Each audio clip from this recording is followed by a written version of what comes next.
Di apartemen inilah guys, Freddy mulai menyusun lagu-lagu eksperimennya itu ditambah dengan fragmen-fragmen lirik tadi nih, sampai terciptalah. Assalamualaikum, halo semuanya, ketemu lagi bareng Widi di kelas pertama. Kamu panjang-panjang kayaknya opening kali ini. Takutnya kalian bosen. Ya gue tetap berdoa terus, semoga kalian yang terpenting sehat, happy semuanya, nggak kurang apa-apa. Yang lagi sakit cepet disembuhin seperti sedia kala. Yang lagi bersusah-susah, yang lagi sedih cepet happy. Pokoknya semuanya cepet kelar semua masalahnya. Amin ya rabbal alamin. Gimana paling cuy? Episode 36 apa 7 sih, kok gue lupa. Michael Jackson. Gimana? Gue sebelumnya mau minta maaf kalau misalnya ada penyampaian gue yang kurang, atau misalnya ada yang keliru dari cerita-cerita gue kemarin itu. Boleh banget kalian yang mau koreksi, yang mau nambahin, drop di kolom komentar, oke? Oke, episode 38. Masih di dunia permusikan nih cuy. Kalau yang kemarin kita bahas legenda solois dunia, The King of Pop Michael Jackson. Nah yang kali ini sama-sama legend, sama-sama salah satu yang berpengaruh juga lah di dunia musik gitu ya, di sejarah musik dunia maksud gue. Tapi yang kali ini bukan solois, melainkan anggota atau personil sebuah band yang terbentuk di era 60-an akhir, tapi baru aktifnya di tahun 1970 guys. Beliau adalah frontman dari band asal Inggris ini, yang mana sampai hari ini sebetulnya ya masih gampang banget kita temuin atau kita dengerin di mana-mana tuh karya-karyanya atau lagu-lagunya. Apa coba? Queen, yes. Masa nggak tahu siapa vokalisnya? Freddie Mercury. Kita masuk kelas pertama. Kita mulai ini dari Zanzibar, Tanzania. Di pertengahan tahun 1940. Lahir seorang bayi laki-laki dari keluarga Parsi yang hidup sederhana guys. Ia diberi nama Farouk Bulsara. Nggak ada satupun anggota keluarganya yang waktu itu nyangka nantinya di masa depan bayi mungil ini bakal berdiri di panggung paling bergengsi di dunia. Walaupun tumbuh di lingkungan yang tenang dan jauh dari kata glamor dunia musisi gitu ya, tapi Farouk kecil tuh udah nunjukin ketertarikannya sama dunia musik dan gambar guys, dunia seni gitu ya. Nah ini hal yang bikin Farouk tuh sering sibuk sendiri di pojokan rumah, dikatakan kayak gitu ya. Fondasi cerita panjang ini berakar dari masa kecil yang sederhana itu guys. Waktu Farouk umur 8 tahun, dia dikirim cuy ke India nih sama orang tuanya untuk sekolah di Saint Peter's School di Panchgani. Ini salah satu kota di Tenggara India ya. Pada saat itu sebetulnya bakatnya Farouk di dunia musik tuh udah makin kelihatan jelas guys. Ya dia latihan piano, terus juga ikut paduan suara sekolah, dan terkadang tuh dia suka ikut-ikutan ngisi di event sekolahnya gitu ya. Tapi walaupun begitu, Farouk tuh bukan tipikal anak yang gembar-gembor guys, bukan yang banyak omong gitu. Dia tuh lebih suka mengamati, terus ngulik sendirian nih. Guru-gurunya tuh sampai bilang katanya Farouk ini punya telinga yang sensitif, peka gitu sama musik. Nah ini jarang banget ditemuin di anak-anak seusianya. Emang semuanya kelihatan biasa aja gitu ya, kelihatan kecil, tapi justru arahnya udah kelihatan pelan-pelan guys. Di tahun 1964, kondisi politik Zanzibar tuh memanas guys, karena terjadi revolusi Zanzibar. Hal ini membuat Farouk sekeluarga tuh harus hijrah. Ada yang tahu kemana? Ke Inggris cuy. Yes. Dan ini jadi titik balik paling penting di hidupnya Farouk. Karena kalian bayangin, di usia yang masih sangat muda ya, waktu itu dikatakan kurang lebih 18 tahunan ya. Freddy itu lahir 1946, ini 64 ya, kurang lebih 18 ya. Dia harus mulai lagi dari nol, belajar lagi, beradaptasi lagi dengan dunia atau negara yang benar-benar berbeda gitu ya dari asalnya dia sebelumnya.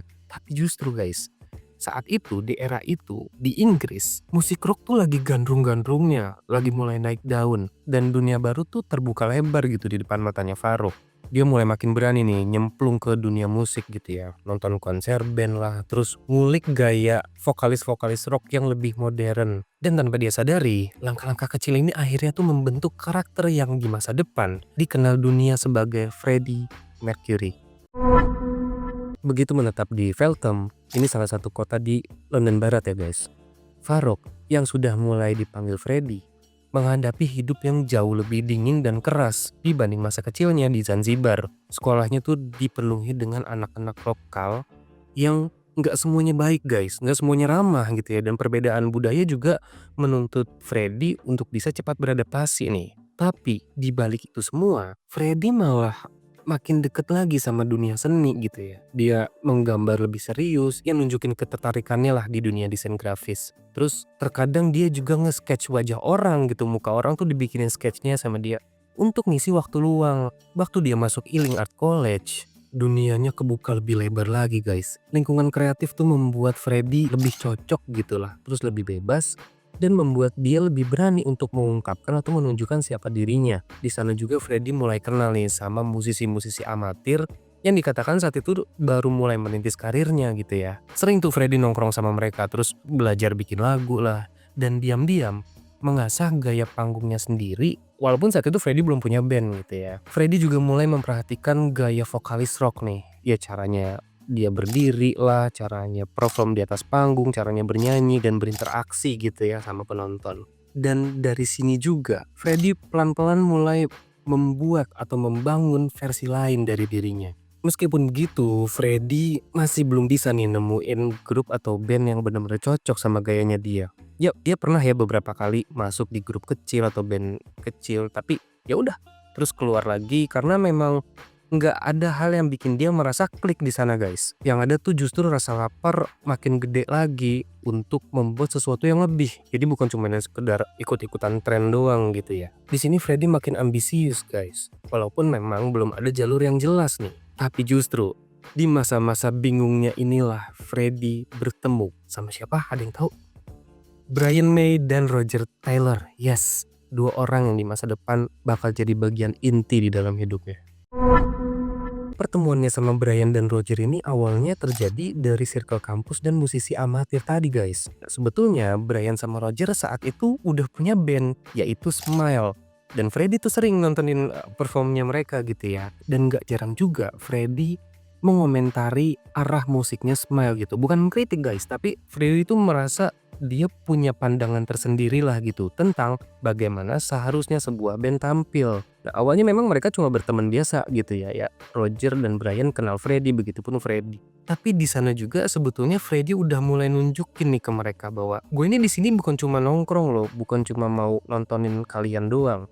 Tapi gue juga punya ide, punya keberanian, dan punya sense panggung yang beda dari yang lain. Nah, gayung bersambut, vokalisnya Smile cabut guys. Bisa gitu ya? Ya, gue nggak menemukan artikel tentang berapa lama Freddy nongkrong di cafe itu sampai akhirnya dapat kabar bahwa Smile lagi nyari vokalis gitu ya. Tapi dikatakan begitu dia dengar kabar ini, dia udah nggak pikir panjang cuy. Langsung kesempatan itu diambil gitu ya. Freddy tuh langsung nyamperin Brian sama Roger ya waktu itu katanya lagi kebingungan gitu ya nyari vokalis. Awalnya diraguin nih, ya jelas lah ya ujuk-ujuk datang nih orang siapa gitu kan di depan Brian sama Roger. Tapi waktu itu akhirnya ya Freddy berhasil meyakinkan dua orang ini bahwa gue nih bisa nyanyi, gue punya sesuatu yang berbeda lah yang bisa mengantarkan band ini sampai ke kejayaan gitu ya. Sempat juga dikatakan waktu itu Freddy tuh nunjukin skillnya lah demo nyanyi di situ. Dan ini membuat katanya Roger tuh sampai tercengang gitu guys, sampai ya, saking bagusnya suaranya Freddy gitu ya maksudnya. Long story short, akhirnya Freddy gabung sebagai vokalis di grup itu. Dan langkah awal yang dilakukan Freddy gak lama dari sana adalah usul untuk mengganti nama bandnya menjadi Queen.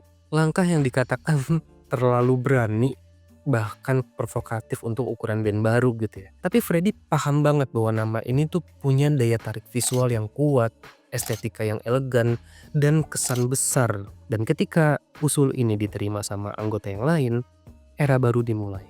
Perubahan paling signifikan datang dari gaya perform dan gaya vokalnya Freddy guys. Dia bukan cuma nyanyi, tapi dia juga menguasai panggung dengan gaya yang flamboyan dan percaya diri. Caranya dia bergerak lah, berekspresi, dan ngasih energi ke penonton tuh dikatakan bikin Queen punya ciri khas yang susah untuk ditiru gitu ya. Dengan tambahan John Deacon sebagai basis, formasi Queen lengkap nih. Di sini, mimpi Freddy bukan lagi membentuk band guys, tapi menjadi legenda.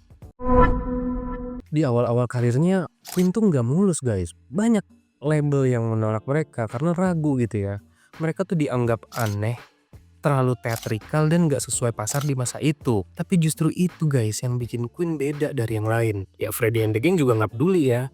Mereka terus mengejar sound yang unik gitu. Mereka gabungin rock, opera, teater, bahkan sampai harmoni vokal yang rumit gitu guys. Bahkan Freddie secara khusus membawa elemen drama ke dalam musik mereka nih. Mulai dari permainan vokal yang ekstrim sampai dengan pola melodi yang anti mainstream juga. Debut album mereka akhirnya rilis di tahun 1973 bertajuk Queen. Salah satu lagunya ini lagu favorit gue guys, yang judulnya Doing Alright. Tapi album ini belum meledak coy. Baru nih di album kedua dan ketiga, satu dunia mulai ngelirik Queen. Ada sesuatu yang dinilai nggak lazim gitu ya dari cara mereka membawakan musik atau bikin lagu. Freddie dikatakan tuh sering datang ke studio dengan membawa sketsa lagu yang udah terstruktur jelas di kepalanya. Dia tuh tahu persis apa atau seperti apa suara yang dia mau, kapan harus nada tinggi, di bagian mana harus meledak gitu ya. Peran dia bukan cuma sekedar vokalis cuy, tapi juga dinamo kreatif bagi bandnya. Seiring waktu, Freddie juga makin percaya diri nih soal estetika panggung. Ya kostumnya makin liar, panggung makin dramatis, dan identitas Queen makin solid guys dari tahun ke tahun. Mereka bukan sekedar band rock gitu ya cuy, tapi juga pengalaman visual dan musikal. Freddie berdiri sebagai frontman yang nggak tergantikan. Jadi semakin besar ambisi mereka, semakin besar juga ekspektasi publik. Dan ini datang di album berikutnya. Kita mundur sedikit nih guys, ke awal tahun 1970-an. Saat dimana nama Queen belum besar ya. Diceritakan saat itu Freddie tinggal di sebuah flat kecil apartemen ya di Holland Road, London. Di momen ini tuh Freddie katanya sering guys main piano yang memang disediakan ya sama pihak apartemen dan diletakkan di ujung koridor, nempel sama tembok. Diceritakan Freddie tuh sering bikin lagu eksperimental sambil nyanyi teriak-teriak gitu guys. Terus dia juga keinget bahwa dia tuh punya potongan-potongan kecil dari sebuah lirik atau fragmen lirik gitu ya, yang memang sudah dia simpan bertahun-tahun nih. Katanya sih dari sejak dia kuliah di Ealing Art College tadi. Nah, di apartemen inilah guys, Freddie mulai menyusun lagu-lagu eksperimennya itu ditambah dengan fragmen-fragmen lirik tadi nih. Sampai terciptalah Bohemian Rhapsody. Gitu ya. Waktu dia bawa konsep lagu ini ke studio, Freddie dianggap lagi bercanda coy. Ya lagu sepanjang itu, struktur aneh, transisi liar, dan ada bagian opera yang gak lazim. Tapi Freddie kekeh coy. Dia bersikeras dan bilang dia tuh udah ngebayangin lagu itu di kepalanya secara visual dan sonik gitu ya. Dikatakan rekamannya tuh alot, melelahkan gitu guys, dan rumit banget. Namun, waktu hasil akhirnya rilis di tahun 1975, dunia musik meledak seadanya guys. Kejam-kejang kali ya. Nggak ada yang pernah dengar lagu kayak gitu sebelumnya. Seketika setelah lagu ini rilis, Queen langsung jadi fenomena global dalam hitungan bulan cuy. Freddie langsung naik kelas. Dari yang tadinya vokalis ambisius menjadi icon. Ya gayanya yang eksentrik gitu ya. Suaranya yang ekstrim, flamboyan juga gitu kan. Dan kehidupan yang misterius bikin dia jadi center of attention, jadi pusat perhatian nih. Bohemian Rhapsody itu bukan cuma sekedar lagu guys, tapi pernyataan besar tentang apa yang bisa Freddie lakukan ketika visi dan keberaniannya dilepas tanpa batas. Praktis, kesuksesan ini jadi batu loncatan dong bagi Queen untuk bikin hal-hal yang lebih berani lagi guys. Freddie pun makin total lagi gitu ya di atas panggung. Ya, basis penggemar makin besar, tur makin panjang, dan tekanan juga makin ya besar juga gitu ya. Tapi dikatakan Freddie mampu bertahan bahkan berkembang di tengah kekacauan ini guys. Ya dia mulai menjalani kehidupan yang makin liar gitu ya. Penuh dengan pesta lah, perjalanan, dan eksperimen. Semua hal ini bakal jadi bagian penting di kisah hidupnya nanti. Memasuki akhir 1970 dan masuk awal 80-an, Queen terus nih mengeluarkan lagu-lagu besar. Ya contohnya kayak Somebody to Love gitu ya. Terus We Will Rock You, We Are The Champions, Crazy Little Thing Called Love.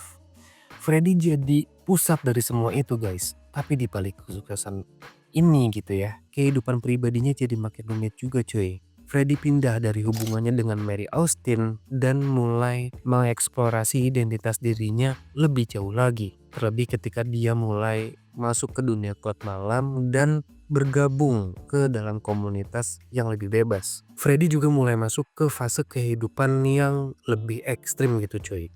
Ya, pesta besar diiringi dengan pergaulan yang lebih luas jadi bagian dari rutinitasnya. Sementara karir Queen makin melambung tinggi, di sisi lain kehidupan pribadi Freddie juga makin gak stabil gitu ya. Tapi nih yang gue salut, di atas panggung gak ada yang berubah sedikit pun cuy. Justru dia makin ganas, makin percaya diri gitu ya, dan makin kuat juga nih karakternya. Penonton tuh selalu dapat versi terbaik dari Freddie Mercury.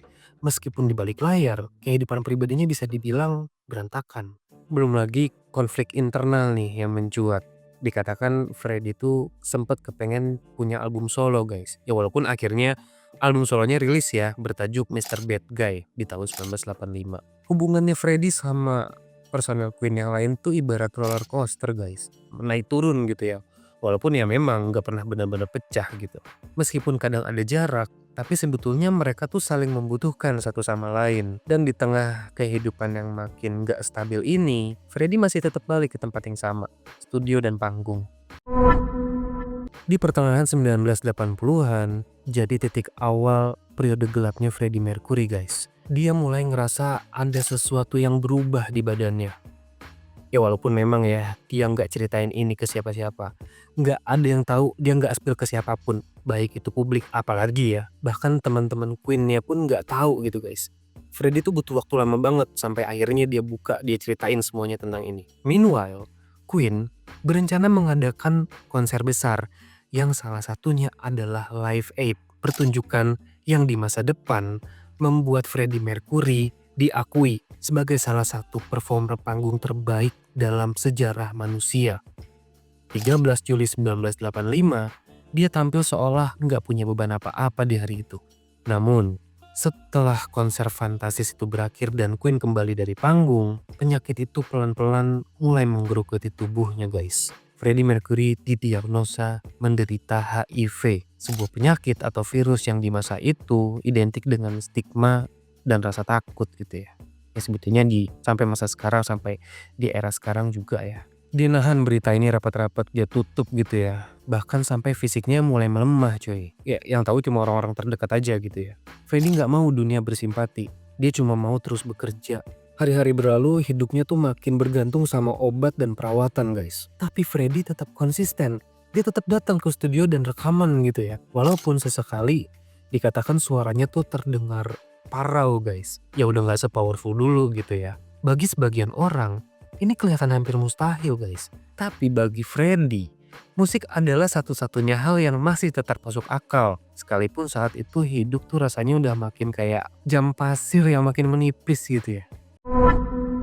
Freddie yang makin sadar bahwa waktunya nggak lama lagi, justru nge-push dirinya lebih keras cuy. Dia datang dalam kondisi lemah gitu ya ke studio, tapi tetap ngasih performa terbaiknya di setiap kesempatan. Kalau kalian tahu lagu These Are The Days Of Our Lives sama The Show Must Go On, itu tuh direkam dengan intensitas emosional yang gak kelihatan dari luar guys. Freddie gak mau dikasihanin, jadi dia tetap profesional sampai akhir gitu ya. Makin hari proses rekaman makin kerasa berat guys. Teman-teman band tuh sering ngelihat Freddie harus nunggu sampai energinya pulih sebelum bisa lanjut nyanyi gitu ya.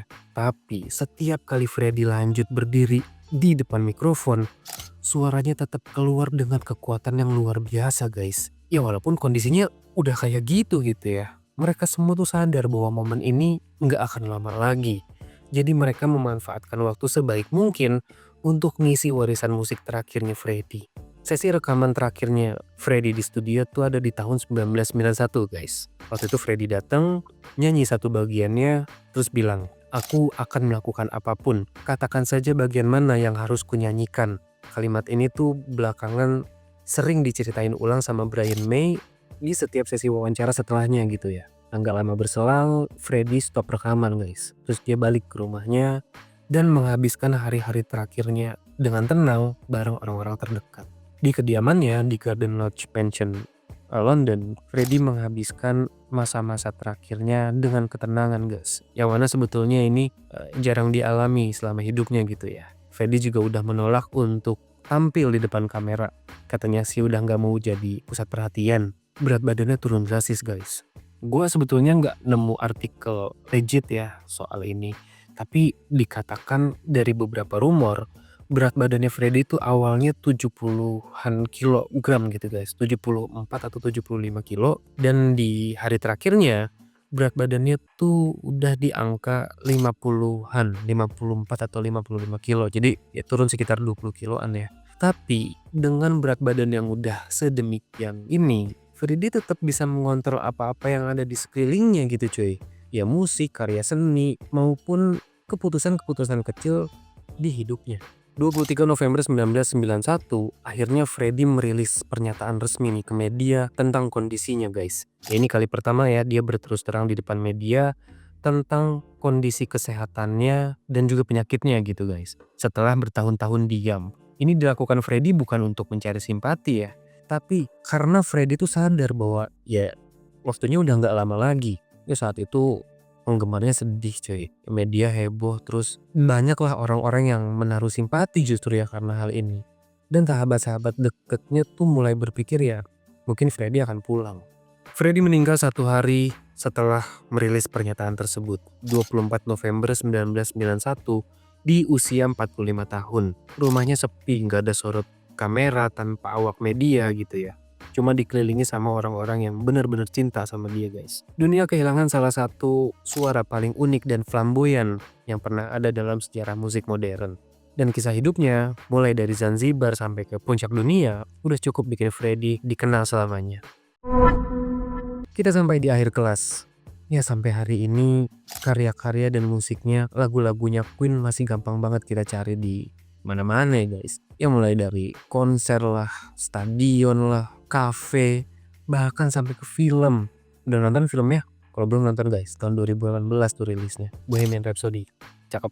Queen masih tetap tampil ya, tapi dengan berbagai formasi. Ya walaupun bayang-bayang Freddie Mercury nggak akan bisa diganti cuy. Again, dunia tahu dia kehilangan salah satu yang paling unik dan paling langka.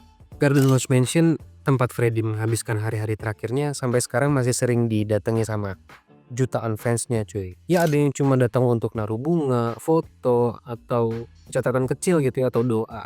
Bukan cuma karena sosoknya yang melegenda cuy, tapi memang karena beliau ini berhasil ninggalin sesuatu yang sulit ditandingi gitu ya. Ya musik yang penuh ambisi, energi panggung yang liar, sampai kehidupan yang penuh kontradiksi. Jujur gue pribadi salah satu penikmat Queen guys. Ya memang gak yang fanatik banget, tapi gue punya beberapa lagu favorit lah gitu dari Queen ya. Sampai sekarang masih suka gue setel ya. Kayak Somebody to Love lah, Doing Alright, Killer Queen, dan jelas Bohemian Rhapsody itu masih banget sering gue dengerin. Tapi gimana menurut kalian? Kita discuss ya di kolom komentar. Gue pengen tahu nih pendapat kalian. Mungkin di sini ada yang fans Queen sejati, sebutannya apa sih kalau fanbase-nya Queen tuh gue juga kurang tahu malahan. Tambahin ya di kolom komentar, mungkin ada penyampaian gue yang kurang atau ada yang miss, ada yang keliru, boleh banget guys drop di kolom komentar. Kasih gue juga saran dan kritik dari kalian ya untuk video-video kita di episode berikutnya. Like video ini kalau kalian suka, subscribe, ya nyalain loncengnya juga, share ke teman-teman kalian semua jadi kalian tahu kalau ada kelas baru. Follow gue juga ya di Instagram sama TikTok @fishmal. Kita ketemu minggu depan guys, episode 39. Gue lupa urutannya. Jangan sampai telat masuk kelas pertama. Dah habis out.